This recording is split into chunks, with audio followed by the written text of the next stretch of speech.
Rusia. Gareja di Desa Krasnaya. Grea nagaduhan 2 lantai, kalayan atap tina balbaje sareng bata. Di dia di lantai kahiji aya kompor. Ia liang pikun awak kompor anu luhur pikun nahangatkeun lantai kadua. Katingalina bata-bata naruksak jeung pegat. Ieu teh bolongan anu dipake di lantai. Di jerona aya awak kompor logam anu diselapkeun. Tembok di tukang kompor tu dipasangan plester.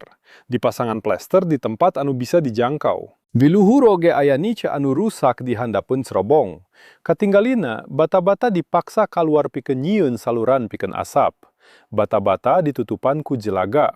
Saluran diwangun ku tembok ipis, sareng janten pipa asap di tembok. Eta jelas katinggali, jimana eta ngalir. Saterusna di luhur dipasangan plester jim dihias ku fresko. Nalikeun nawanggun gareja, urang Rusia hilap yen di Rusia aya usum tiris sareng tiis. Kumaha ieu tiasa kejadian?